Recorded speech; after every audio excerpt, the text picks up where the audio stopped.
Comenzaremos este tema haciendo una proclamación. Cuando ministramos, Ruth y yo siempre empezamos así. Nos hemos dado cuenta que el proclamar la palabra de fe al principio de una reunión cambia completamente el ambiente de la reunión y la unción sobre el predicador. Proclamaremos Isaías 55, versículos 10 y 11, que es una de nuestras proclamaciones favoritas. Con frecuencia usamos esta escritura para confesar la palabra sobre nuestro ministerio radial y su alcance a toda la tierra. La escritura dice así: porque como desciende de los cielos la lluvia y la nieve, y no vuelve allá, sino que riega la tierra y la hace germinar y producir, y da semilla al que siembra y pan al que come, así será mi palabra que sale de mi boca. No volverá a mí vacía, sino que hará lo que yo quiero, y será prosperada en aquello para que la envíe. Amén. Ahora quisiera hablar un poquito acerca de la palabra proclamación y el verbo proclamar. Vienen de una palabra en latín que significa vocear o pregonar. Es una palabra fuerte. En el lenguaje del Nuevo Testamento hay dos palabras que tienen relación entre sí: confesión, o el verbo confesar, y proclamación o proclamar. Ahora, confesar o confesión significa decir lo mismo que. Para los que creemos en la Biblia, la confesión es decir con nuestros labios lo mismo que Dios ya ha dicho en su palabra. Hacemos que las palabras de nuestra boca concuerden con la palabra de Dios, lo cual hace que podamos recibir todo el respaldo y la autoridad de Jesús. El autor de Hebreos dice, Hebreos 3:1, Jesús es el sumo sacerdote de nuestra profesión. Esa es una afirmación muy importante. Sin confesión, no tenemos sumo sacerdote. Él es el sumo sacerdote de acuerdo a lo que confesamos. En otras palabras, cada vez que decimos con nuestra boca lo que la Biblia dice acerca de nosotros como creyentes de Jesús, Jesucristo, nuestro sumo sacerdote en el cielo, envía su autoridad y su bendición. Pero si no decimos nada, de cierta manera paralizamos su ministerio como sumo sacerdote. Y si hacemos una confesión indebida, es aún peor para nosotros. De cierta manera nos abrimos a fuerzas negativas, permitiendo que influyan en nuestra vida. Proclamar es, en realidad, confesar de manera agresiva. Proclamar la palabra es hacer guerra espiritual. Es enviar la autoridad de la palabra de Dios a cierta situación, ya sea nuestra vida, la vida de la iglesia, la situación política o cualquier otra situación. Hay muchísimas situaciones en las que se necesita liberar el poder de Dios. La proclamación constituye la manera más eficaz de enviar el poder de Dios a una situación, ya sea nuestra propia vida, nuestra familia, nuestra iglesia, nuestra nación o cualquier otra área en nuestra vida. En realidad, la proclamación es la actividad de un heraldo. La palabra heraldo no se usa mucho hoy en día, pero el heraldo era una persona bajo la autoridad de un rey, duque u otro personaje noble, que iba a cierto lugar y hacía una declaración pública de lo que quería o lo que había decidido hacer el gobernante de aquel lugar.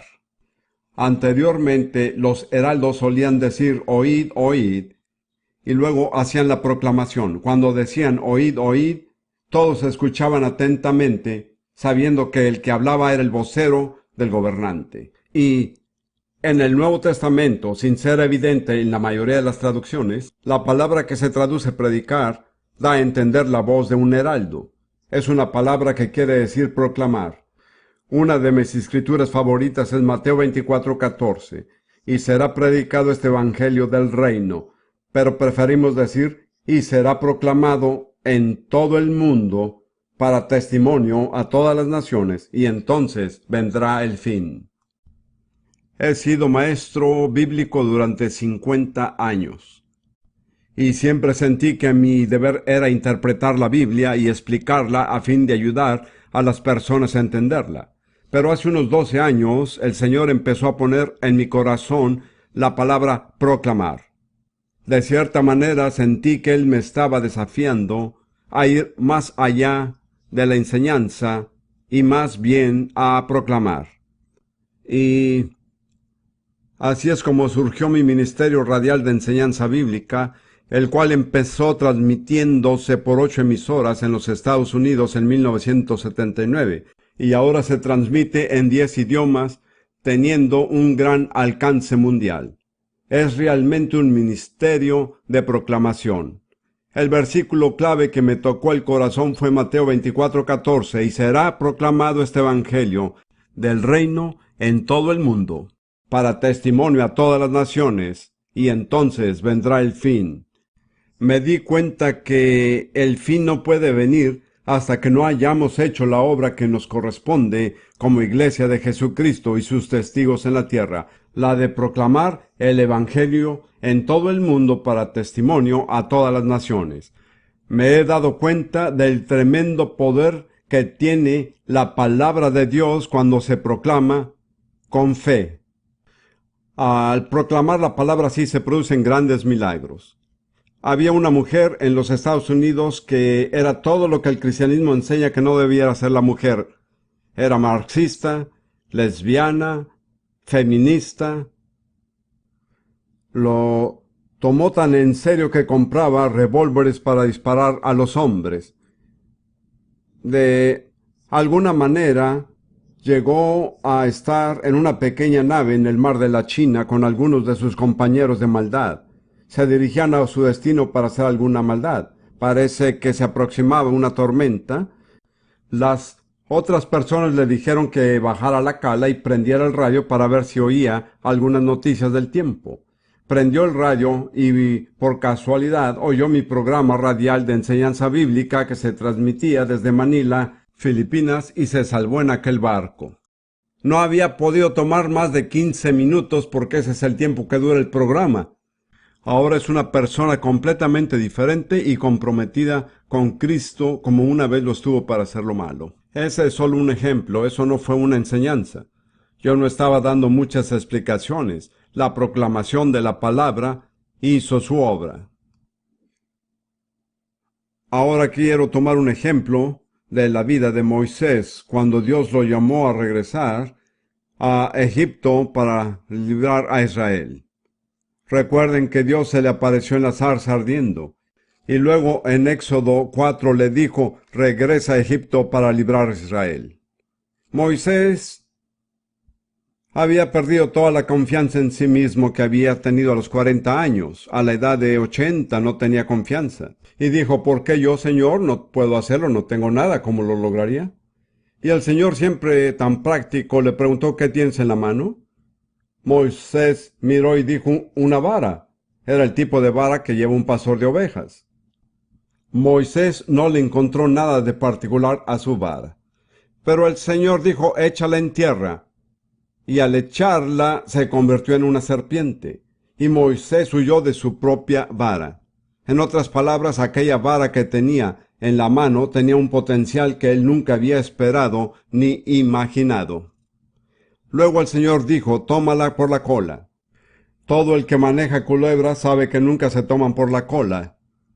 Pero Moisés la tomó. Creo que estaba temblando cuando la tomó, y la culebra se volvió ovar en su mano. En realidad Dios le estaba diciendo, ahora bien, ve con tu vara, eso es todo lo que necesitarás, puedes hacer toda la obra con esta sola vara. Y si analizamos el resto de esa parte del libro de Éxodo, veremos que toda la liberación de Israel de Egipto se realizó a través de esa vara.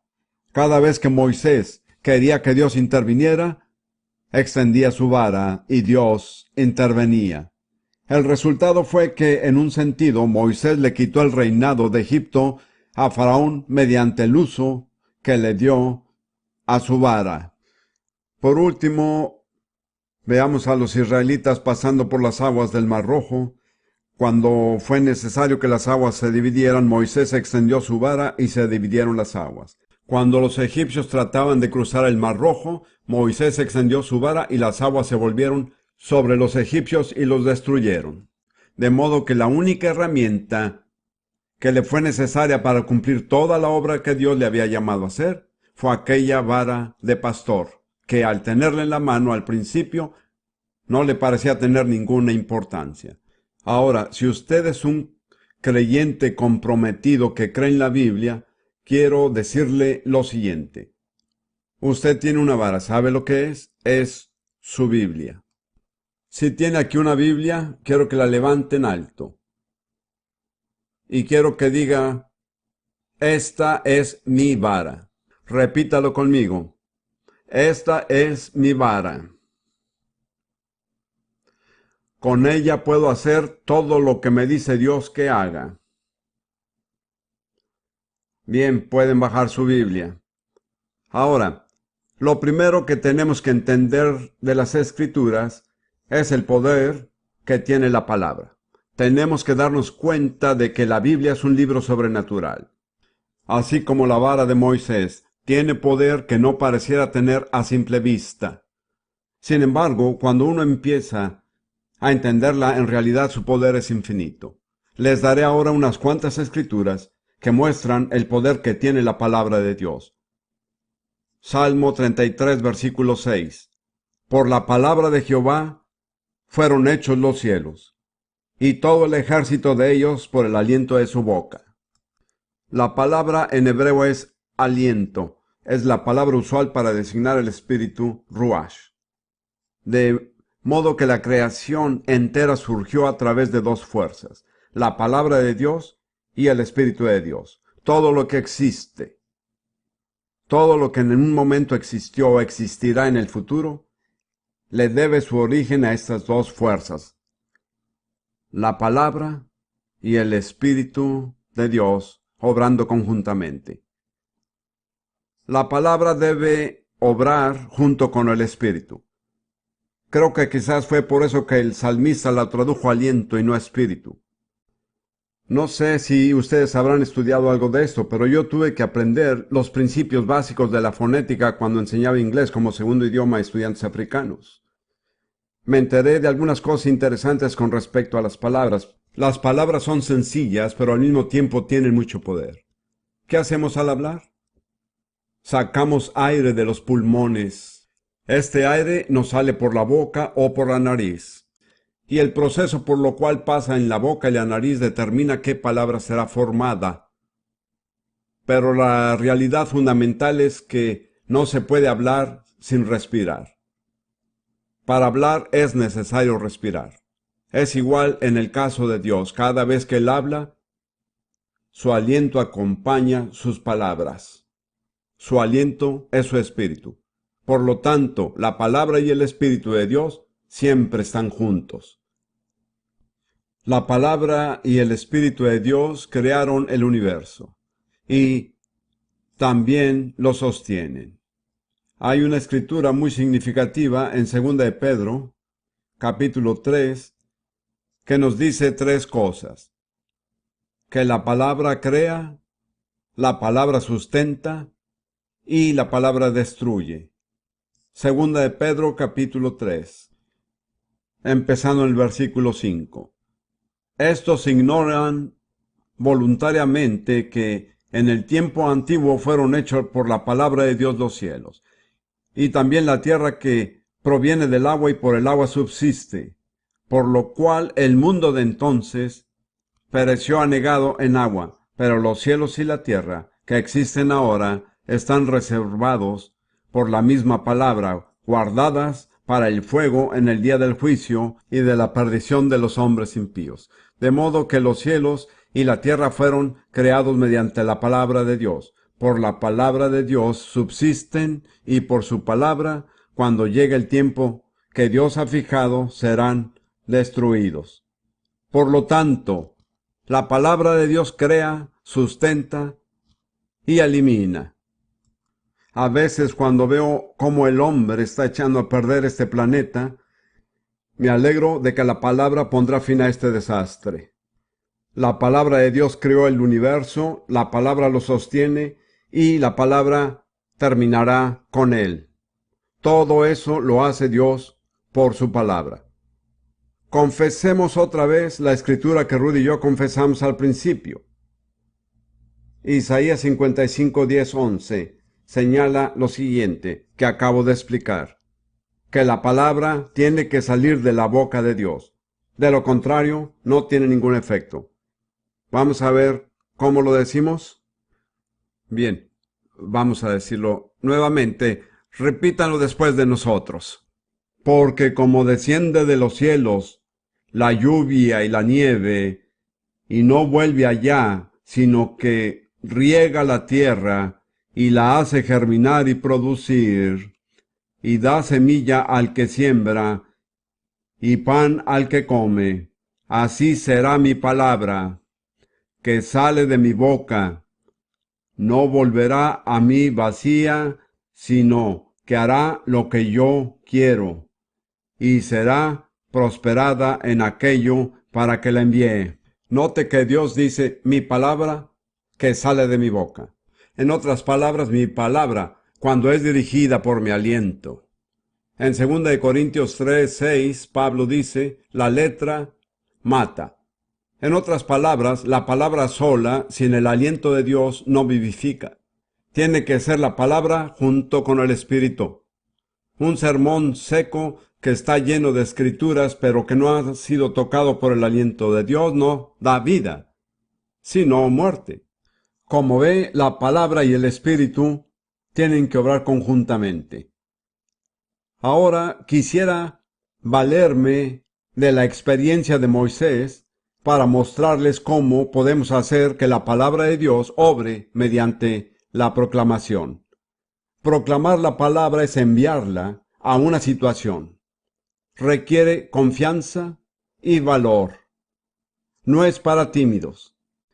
Tenemos que decidirnos a creer y decir, es la palabra de Dios, y cuando la confieso, creyéndola en mi corazón, el Espíritu de Dios es el que habla a través de mí, y mi confesión es tan eficaz como lo sería si Dios mismo lo hiciera. ¿Puede creerlo?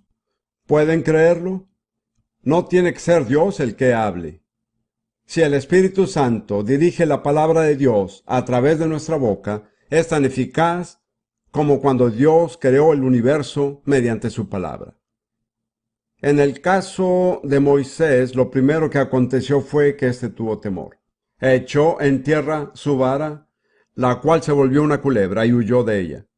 Quiero señalar que antes que podamos proclamar de manera eficaz, tenemos que aprender a temer la palabra de Dios. Tenemos que aprender a temblar ante la palabra de Dios. Isaías lo dice. Dios lo dijo a través de Isaías. En Isaías 66, el último capítulo de Isaías.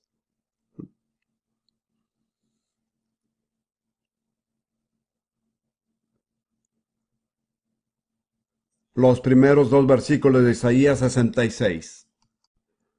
Jehová dijo así: el cielo es mi trono, y la tierra estrado de mis pies. ¿Dónde está la casa que me habráis de edificar? ¿Y dónde el lugar de mi reposo? Mi mano hizo todas estas cosas, y así todas estas cosas fueron, dice Jehová. En otras palabras, el Señor dice, no pueden construirme ningún templo o edificio que me impresione, porque yo creé todo el universo. Y luego dice, pero si hay una sola cosa que atrae mi favor, una sola cosa, dice lo siguiente, pero miraré a aquel. Otra traducción dice, miraré con aprobación. ¿A quién mirará Dios con aprobación? ¿A quién tomará en cuenta? A aquel que es pobre y humilde de espíritu y que tiembla a mi palabra. De modo que, como Moisés, tenemos que empezar por sentir temor y reverencia ante la palabra de Dios. Hay una gran falta de temor de la palabra de Dios en la iglesia de hoy. La conocemos tan bien y la citamos tan frecuentemente que ya no mostramos respeto ni reverencia. Tenemos que cambiar esta actitud. Ahora permítanme darle dos razones en el Evangelio de Juan por las que deberíamos temblar ante la palabra de Dios. La primera está en Juan 12,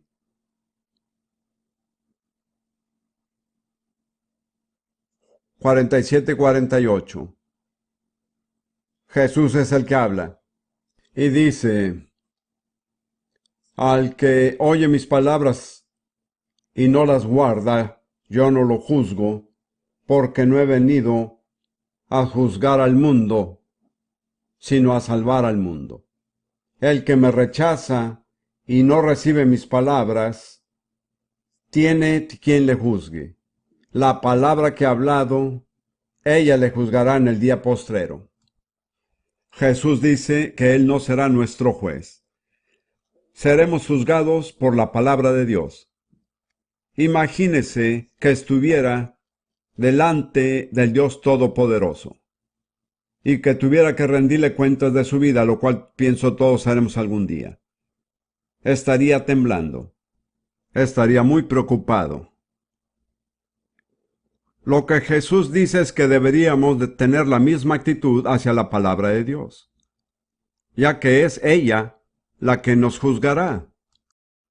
Si solo pudiéramos entender que cada vez que abrimos las páginas de esta palabra y la leemos, estamos mirando el libro que algún día nos va a juzgar. Bien, deberíamos temblar. Luego, más adelante, en Juan 14, versículo 23, Jesús hace otra afirmación asombrosa. Dice: el que me ama, mi palabra guardará, y mi Padre le amará, y vendremos a él, y haremos morada con él.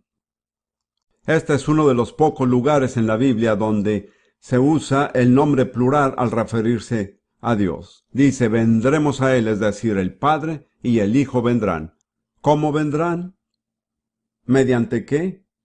Mediante la palabra. En otras palabras, cuando nos abrimos a la palabra de Dios, si es que lo podemos creer, Dios mismo, el Padre y el Hijo, vendrán a nuestra vida para hacer su morada con nosotros. Si de alguna manera, aunque fuera en una visión, usted llegara a ver al Señor Jesucristo entrando a su hogar, se conmovería, sentiría un temor santo, querría postrarse a sus pies. Jesús dice: no solo vendré yo, sino que vendrá el Padre. Vendremos nosotros. ¿Mediante qué? Mediante la palabra de Dios. ¿Está claro?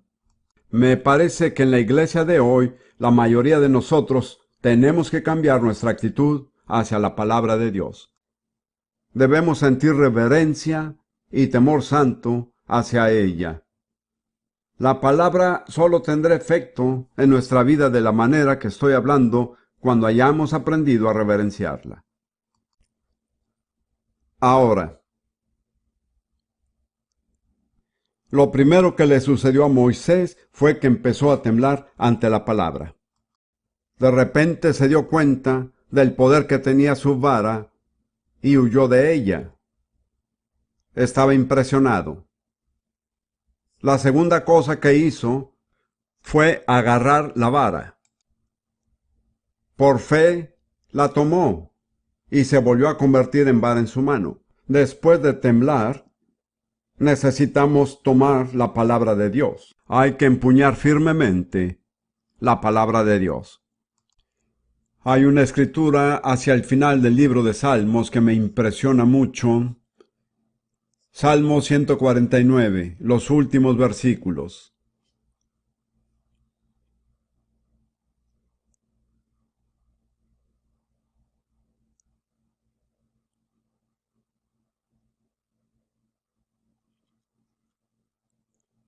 Salmo 149,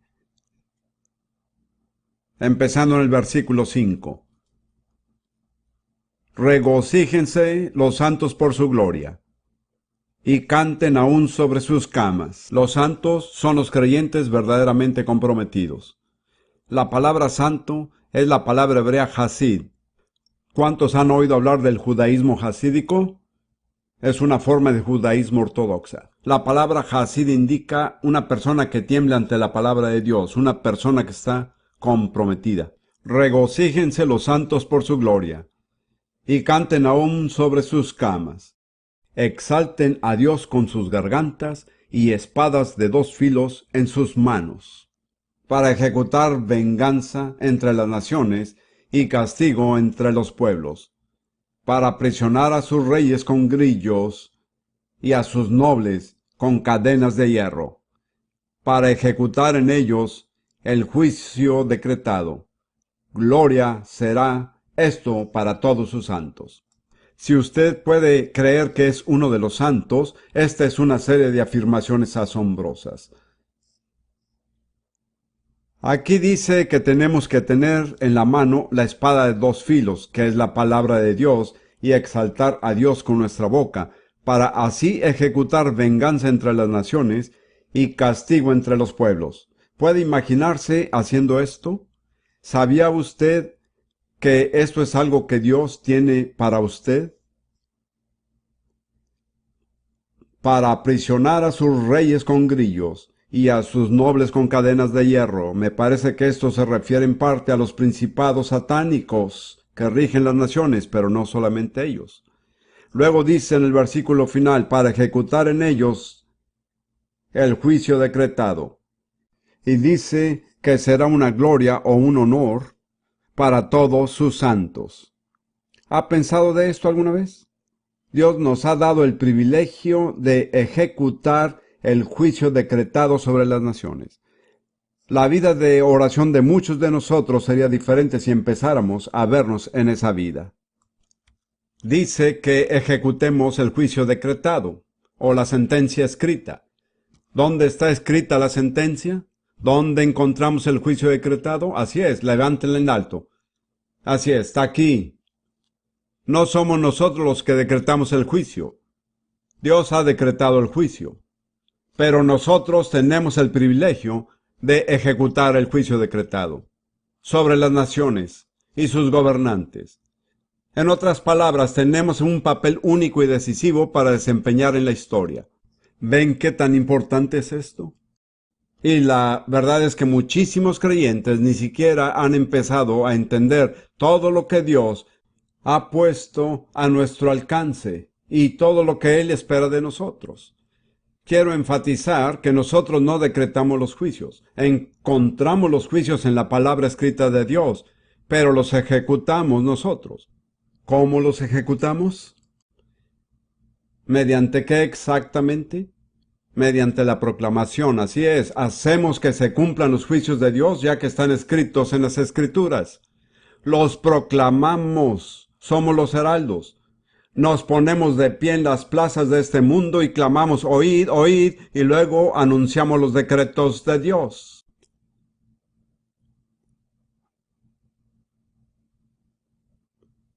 Ahora voy a tratar de explicárselo de manera práctica y sencilla. Ahora llegamos a la próxima etapa. Después que Moisés tomó la vara, ¿qué hizo después? Cuando regresó nuevamente a Egipto, extendió su vara, ejercitó la autoridad que estaba sobre ella. Pienso que nosotros tenemos que hacer lo mismo. Necesitamos tomar la palabra escrita de Dios y extenderla en cualquier situación en que se necesite la autoridad de Dios. Y una de las maneras de hacer esto, no digo que sea la única, pero me parece que es la manera más eficaz de desatar la autoridad de Dios en una situación dada. Es proclamando en fe y bajo la unción del Espíritu Santo, porque recuerden que la palabra debe ir con el aliento. Cuando el Espíritu y la palabra trabajan juntos y el aliento de Dios, el Espíritu de Dios dirige la palabra de Dios que sale de nuestra boca, podemos desatar la palabra en una situación dada y tendrá toda la autoridad del Dios Todopoderoso. Dios no descendió de su trono para quitarle la vara a Moisés y decirle, yo lo haré. Me parece que eso es lo que la mayoría de nosotros espera que pase. Dios dice, tú tienes la vara, hazlo tú. El libro de Éxodo se refiere a la vara de Dios. Era la vara de Dios, pero Moisés la sostuvo, Moisés la extendió, Moisés y Aarón la extendieron juntos, no importando quién fuera, Moisés o Aarón. Fue la vara la que hizo la obra. Así que voy a tomar ahora varias situaciones que pudieran darse, empezando con las de mi vida personal y continuando con sucesos nacionales o internacionales. Simplemente les mostraré diferentes maneras en que podemos extender la vara. Ahora bien, voy a pedirle a Ruth que venga otra vez a pararse a mi lado. Todas las proclamaciones que vamos a hacer ahora son proclamaciones que hacemos regularmente en nuestro tiempo devocional. Nuestro tiempo devocional no es siempre un tiempo de quietud. Algunas veces gritamos. Después de todo, proclamar es pregonar en voz alta. No digo que al gritar haya más poder. Todo depende de lo que el Espíritu Santo diga. Probablemente tengamos entre 100 y 200 proclamaciones que hacemos regularmente. Cuando Ruth estaba en peligro de morir, esta era nuestra arma principal. Hemos hecho algunas de esas proclamaciones miles de veces. Tal vez haya tenido muchas influencias negativas en la vida y está acostumbrado a ser pesimista y decirlo una sola vez no cambiará mucho la situación. Hay que seguir diciéndolo hasta pensarlo de esa manera, hasta que reaccione según lo que confesamos cuando surge cualquier situación adversa. Como saben todos, soy británico. Les digo esto a mis compatriotas británicos, así que no temo decírselo a ustedes. Los británicos son muy negativos. Son pesimistas por naturaleza. Yo era el pesimista de los pesimistas. Poco a poco Dios ha ido efectuando en mí un cambio radical. Le ha tomado mucho tiempo. Uno de los hábitos mentales extraños que tengo ha debido originarse en mi niñez. Es que al estar en ciertas situaciones automáticamente empiezo a pensar en todos los posibles percances y problemas que pudieran surgir. En el momento de manejar un auto pienso, ¿qué pasaría si sufriera un accidente? Quizás algunos de ustedes tengan el mismo problema. He usado el arma de la palabra de muchas maneras diferentes, pero hay una escritura que no sé la referencia exacta. Está en Jeremías 29 y el Señor está hablando a Israel y dice, porque yo sé los planes que tengo para vosotros, planes de bienestar y no de calamidad. La versión Reina Valera dice pensamientos de paz y no de mal, para daros un futuro y una esperanza. Por lo tanto, cada vez que veo que estoy empezando a imaginarme que va a acontecer algún desastre, digo, Señor, te doy gracias porque sé los planes que tienes para mí, planes de bienestar y no de calamidad, pensamientos de paz y no de mal, para darme un futuro y una esperanza. Quizá tenga que decirlo varias veces, pero a la larga el pensamiento negativo se disipa y termino tomando una actitud positiva y confiada. No creo que Ruth haya aprendido esta proclamación, ¿no? Yo la diré, no forma parte de nuestro repertorio, pero seguro lo será. El Señor dice, porque yo sé los planes que tengo para vosotros, planes de bienestar y no de calamidad, planes de paz y no de mal, para daros un futuro y una esperanza. Empiece a decir eso cada vez que se suba a su auto. Va a tener un buen viaje. Va a lograr hacer todo lo que se ha propuesto. Su actitud es sumamente importante, afecta la manera en que las personas lo tratan. Si al entrar en una tienda entra con una actitud positiva, le darán lo que necesita. Pero si entra esperando que va a tener problemas o que le van a dar mal servicio o a tratarlo mal, lo más probable es que le suceda eso. ¿Me explico bien? Esto se lo digo de paso, sin costo adicional. Ahora vamos a hacer algunas proclamaciones modelo. Pero antes que nada, recuerden que la palabra tiene que ir acompañada del aliento de Dios. En otras palabras, tiene que ser el Espíritu Santo. En segundo lugar, lo personalizaremos, lo cual me parece Muy buena idea, de modo que donde la Biblia dice, ustedes diremos nosotros. En otras palabras, decimos que se aplica a nuestra vida ahora mismo. Empezaremos con el tema de cómo defendernos cuando somos atacados. Pudiera seguir hablando de ese tema durante toda la reunión, pero estoy cansado de ministrar acerca de las necesidades personales. Hay tantos creyentes que jamás van más allá de sus propias necesidades, así que voy a hablar brevemente de este tema y luego hablaré del tema de cómo contraatacar en vez de defendernos, atacar. Por lo tanto, imagínese que tiene muchos presentimientos funestos. Siempre está pensando en lo que pasaría si muriera. Hay muchas personas que tienen esta actitud y algunas de ellas están aquí esta noche.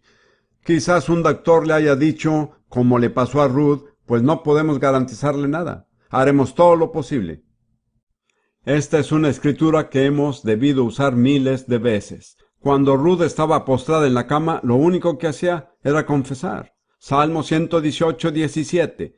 No moriré, sino que viviré y contaré las obras del Señor. No moriré, sino que viviré y contaré las obras de Jehová. ¿Quisieran repetirlo? No es difícil memorizarlo. Bien, no moriré, sino que viviré y contaré las obras de Jehová. Otra vez, no moriré, sino que viviré y contaré las obras de Jehová. Ahora, lo que pueden hacer si quieren estar seguros de que tienen valor es volverse a alguien y mirar a esa persona directamente a los ojos y decirle, no moriré, sino que viviré. Esto toma un poco más de lo que los judíos llaman chutzpah, es decir, valor. No moriré, sino que viviré y contaré las obras de Jehová. Amén. Se siente mejor, ¿verdad? Imagínese que empiezan a criticarlo y los predicadores son un blanco especial para ese tipo de ataque. Algunos hasta elevan oraciones en contra de usted. ¿Qué hay que hacer? La solución está en Isaías 54, 17. Si quiere buscarlo en su Biblia, lo vamos a confesar. Lo decimos de una manera bastante particular, pero está basado en esta escritura. Ninguna arma forjada contra nosotros prosperará, y condenaremos toda lengua que se alce contra nosotros en juicio. Esta es nuestra herencia como siervos del Señor, y nuestra justificación viene de ti, oh Señor. ¿Encontraron la escritura? ¿Vieron cómo la personalizamos nosotros? Confesémoslo otra vez. Les diré un secreto. En realidad ya no es secreto. Tarde o temprano lo sabrán todos en todas partes del mundo. Es lo siguiente. Nosotros decimos esto cada noche, antes de acostarnos. Ninguna arma forjada contra nosotros prosperará. Y condenaremos toda lengua que se alce contra nosotros en juicio. Esta es nuestra herencia, como siervos del Señor, y nuestra justificación viene de ti, oh Señor. Podemos condenar las lenguas que nos acusan, porque dichas lenguas acusan la justicia de Dios. El que hace eso siempre pierde. Quisiera decir lo siguiente para que todos lo sepan. Cuando ciertos individuos hablan u oran en contra de nosotros, o nos desean algún mal, los perdonamos, y después de perdonarlos, los bendecimos en el nombre del Señor. Sustituimos lo negativo con lo positivo, porque la Biblia dice que si las personas nos maldicen, no hay que maldecirlas, sino bendecirlas. Pablo nos exhortó a no ser vencidos por el mal, sino vencer el mal con el bien. La única fuerza poderosa para vencer el mal es el bien. De modo que tenemos que aprender a hacerle frente a lo negativo y vencerlo con lo positivo. Sin embargo, todo debe ser basado en la palabra. Imaginémonos que atacara nuestro ministerio o pudiera ser nuestro hogar o nuestra familia. Tenemos fama de hacer una confesión que está en Deuteronomio 33, 25 y 27. Usamos la versión Reina Valera, que es muy poderosa. Deuteronomio 33, 25 y 27. Hierro y bronce serán nuestros cerrojos, y como nuestros días serán nuestras fuerzas. No hay como el Dios de Jesurún, quien cabalga sobre los cielos para nuestra ayuda y sobre las nubes con su grandeza. El eterno Dios es nuestro refugio, y acá abajo los brazos eternos. Él echó de delante de nosotros al enemigo y dijo, destruye. Amén. Eso sí que asusta a Satanás, se lo digo. Hemos aprendido que hay que destruirlo. Dios lo echará fuera, pero nosotros tenemos que destruirlo. Hay que poner el pie sobre el cuello del enemigo. No entraremos en detalles al respecto porque es demasiado sangriento. Permítanme señalar que no estamos hablando de seres humanos, sino de fuerzas espirituales en los lugares celestiales. Esos son nuestros enemigos. Así que su pastor no es su enemigo, ni tampoco lo es su esposo. Quizás a veces le parezca que sea así, pero no lo es. Tenemos que aprender que no estamos luchando en contra de seres humanos. Estas armas son muy poderosas, pero se tienen que usar en el contexto apropiado. Ahora, supongamos que tiene algún tipo de necesidad. Estoy seguro que ninguno de ustedes la tiene, pero imagínese que la hubiera, ya sea financiera, o física, o de sanidad. Tenemos una proclamación para cada una. Primero para la financiera. Segundo de Corintios 9:8. Cambiamos un poquito las palabras, pero es la versión Reina Valera. Y poderoso es Dios para hacer que abunde en nosotros toda gracia, a fin de que, teniendo siempre en todas las cosas todo lo suficiente, abundemos para toda buena obra. En realidad empieza con 4 palabras, y poderoso es Dios. ¿Creen que Él es poderoso? Es importante. Luego dice que Él es poderoso para hacerlo. Este es un gran versículo. La palabra todo aparece 5 veces, y la palabra abundar 2 veces. Sería imposible hacer mayor hincapié en lo que es la abundancia que la que hizo Pablo. Lo importante aquí es la gracia. Fíjense cómo se recibe la gracia: por fe. Por gracia sois salvos por medio de la fe. Así es. No es algo que podamos ganarnos. No depende de nuestro salario, aunque puede ser que tenga algo que ver, pero lo recibimos por medio de la fe en la gracia de Dios. Lo confesaremos una vez más. Yo diría que esta es la base financiera de nuestro ministerio. Cada vez que oramos a Dios para finanzas, partimos de esta base. Y así tenemos una actitud positiva. Vamos a repetirlo nuevamente. Y poderoso es Dios para hacer que abunde en nosotros toda gracia, a fin de que, teniendo siempre en todas las cosas todo lo suficiente, abundemos para toda buena obra. Ahora bien, imagínese que Dios lo desafía a hacer algo que no puede hacer. Simplemente no es capaz de hacerlo. Quizás no tenga la educación o la fuerza física, depende de qué se trate, sin embargo Dios lo ha desafiado. Para esto recurrimos a Filipenses 4:13. Pero esta es la versión Prince. Da la casualidad que yo entiendo el griego y creo que el Señor me ha dado una muy buena traducción del griego que saca a relucir el significado mejor que cualquier otra versión. Claro que no está publicada. Hay personas que quieren comprarla, pero no está a la venta. Puedo hacer todo por medio de aquel que me fortalece interiormente. Lo diré otra vez. Puedo hacer todo por medio de aquel que me fortalece interiormente. Uso la palabra fortalecer, que en griego significa dunamis, que generalmente se traduce poder. De modo que hay una fuente de poder dentro de nosotros que es desatada cuando proclamamos la palabra.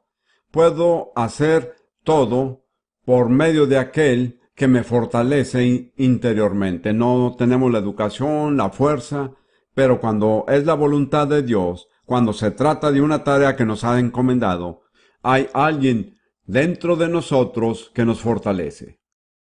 Supongamos ahora que el problema es la enfermedad. Una de mis escrituras favoritas es 1 de Pedro 2:24. Jesús llevó él mismo nuestros pecados en su cuerpo sobre el madero, para que nosotros, estando muertos a los pecados, vivamos la justicia, y por cuya herida fuimos sanados. Noten que el tiempo es pasado. Cuando la Biblia habla de la sanidad como parte de la expiación, nunca usa el tiempo futuro. 700 años antes que viniera Jesús, Isaías dijo, por su llaga fuimos nosotros curados. Después de la expiación, recordando lo acontecido, Pedro dijo, por cuya herida fuisteis sanados.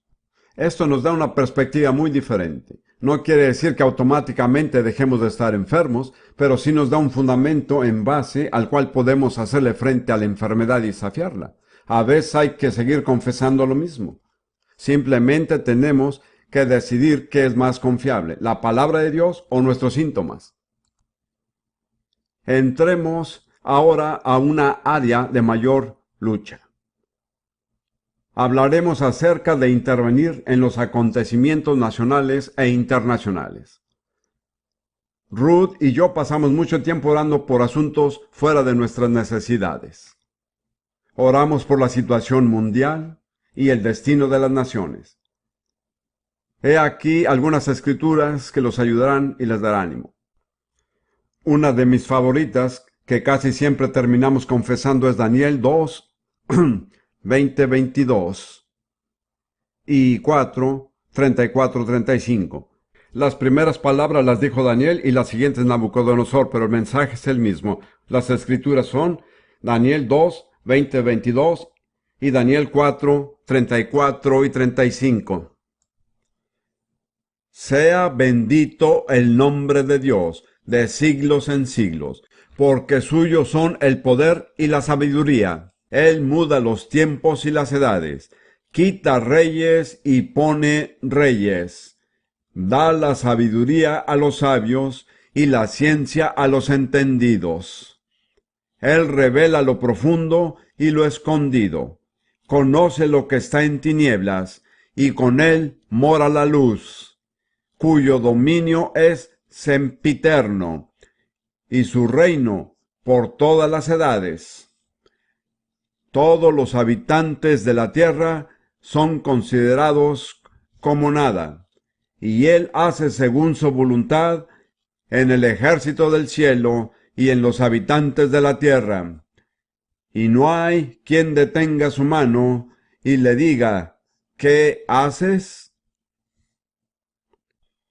Tengan en cuenta que estas palabras las dijo un emperador no creyente. Creo que ya para ese momento ya era creyente. Pero imagínese la tremenda obra que Dios había hecho en la vida de Nabucodonosor. Eso debe convencernos de que Dios puede cambiar a los gobernantes impíos y malvados si nosotros aprendemos a orar. Tenemos dos pasajes de Segunda de Crónicas. Ambas son un solo versículo, las tomamos de la Biblia de las Américas. Ambas son oraciones. De modo que si vamos a orar, digamos, por la situación en Oriente Medio, lo que sea, antes de orar específicamente, hacemos estas dos oraciones porque nos ayudan a empezar. Muy bien, vamos a orar.